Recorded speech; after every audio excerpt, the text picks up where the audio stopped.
Hey everyone, Gamers Khan here, and I'm going to do a video update on all my old builds. Originally, I was hoping I could come up with some new builds with the new classes, but after playing them for a while, I realized, though they are powerful by themselves, their team synergy is very limited, which makes coming up with new fun builds quite difficult. So instead, I'm going to do this video where I'm going to go over which one of my old builds are still viable and which ones are not. All my old builds are located in the exclamation mark in the top right corner and in the description below. Also, I must point out that all my views are based on legendary difficulty. On lower difficulty, everything is still viable. So let's begin. First off, all builds that relied on provoke got absolutely crushed. The nerf to provoke makes it an extremely situational skill. In over 500 days of a Duty Eternal campaign, I used provoke only twice. This means the Phalanx build, the one with double paladins, and my Master Blaster build, the full range based build, got completely wrecked. I will update them as outdated once I put up this video. The double paladin relied on range provoke to pull people into their guard stance and get some free damage. That's no longer possible. They are now only good for the extra stun on melee attacks and the massive F everything AoE attack.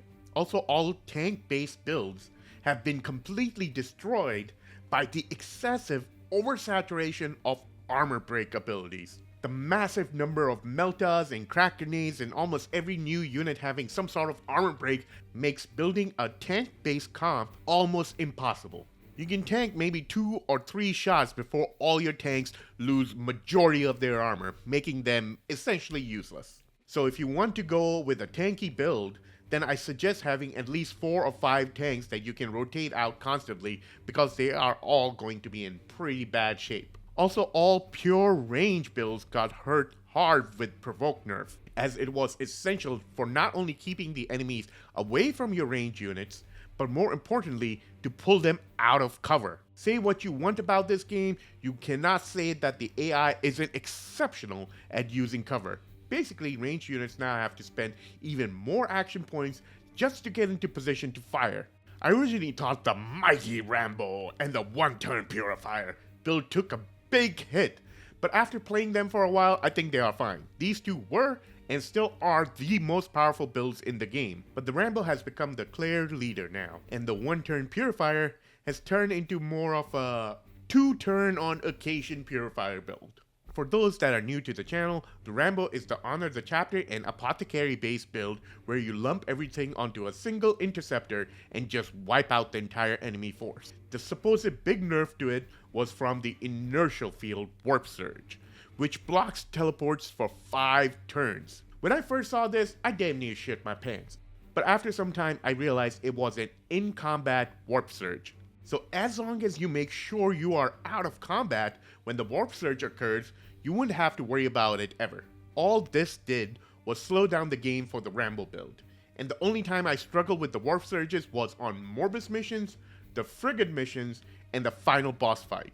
Side note, the new Warp Surges make the final boss fight unnecessarily harder on legendary difficulty. The only real downside to the Rambo is that it doesn't really synergize with the Dreadnought.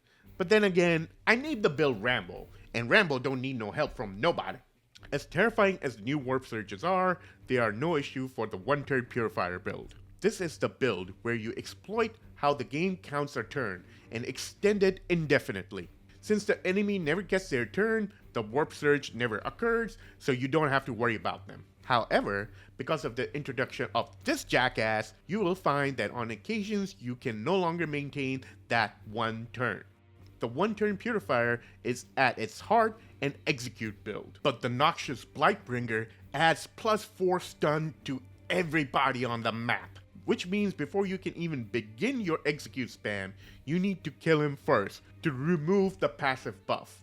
Again, at first this seemed like a massive blow to the build, but after playing around for a while, I have figured out a workaround.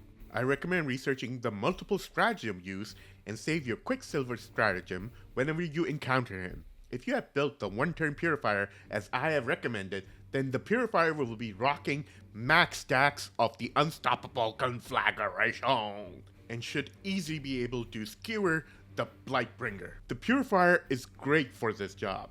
That's because the Blightbringer is immune to psychic attack, so you can't use any psychic-based ability to one-shot him. But the Purifier's unstoppable conflagration stats do not count as psychic abilities, so are not negated by the Blight Lord's immunity to psychic power, allowing him to kill the Blight Lord easily in 2 or 3 strikes. The only real nerf to this build is that it doesn't work well with the Dreadnought, which is a shame because the Dreadnought's Power Fist discipline gives it 10 stun per 4th strike. Also, execution builds are perfect for wiping out large number of enemies, such as in the Technophage missions. I mean, that is the main reason why I use this build to defend the gates of the final boss fight. But the Dread does not receive any of the action points from executions, nor can you teleport him with the Librarian's mass teleport, which kills the synergy of the team.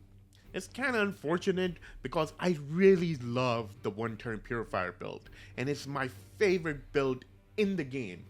Unfortunately, it just doesn't work with any of the new classes.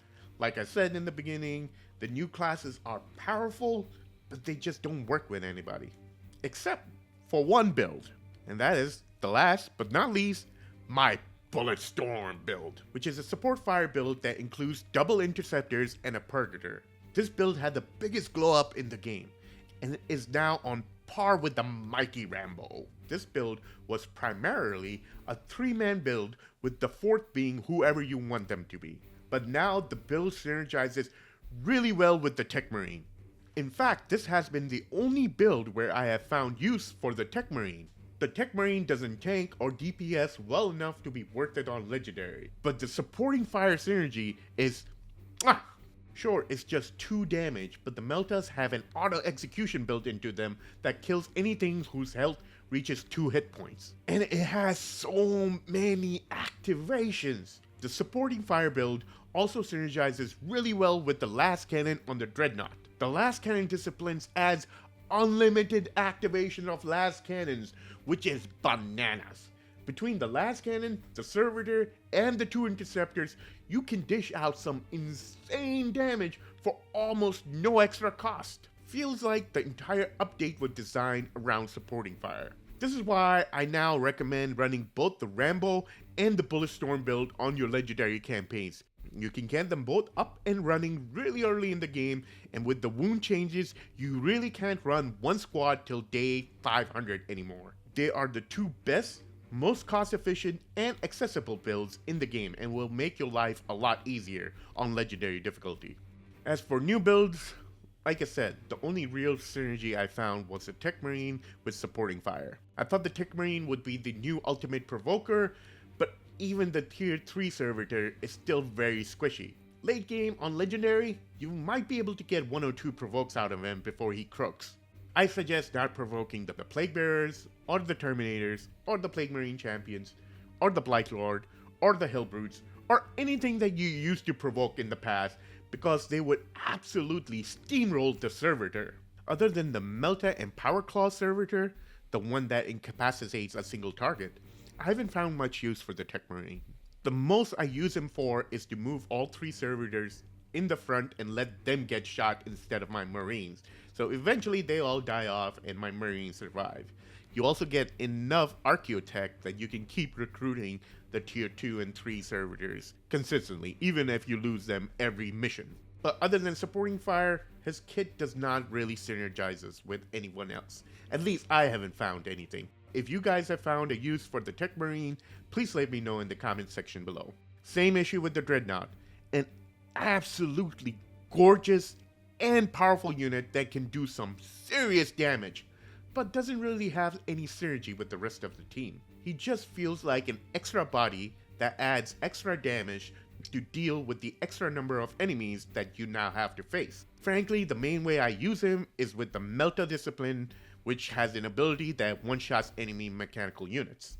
I'm going to do a DLC review video before I start a Let's Play with the new update, and I'm going to try and come up with a new build one last time. So far, the DLC has introduced a lot of cool things to the game, but they are all amazing in their own bubbles. They don't really sync well, at least not on legendary difficulty, with other classes, which makes the new classes feel like a third wheel in most situations. Everything I have tried so far have been kinda meh. Hopefully I can come up with something fun in the future. So until then, peace.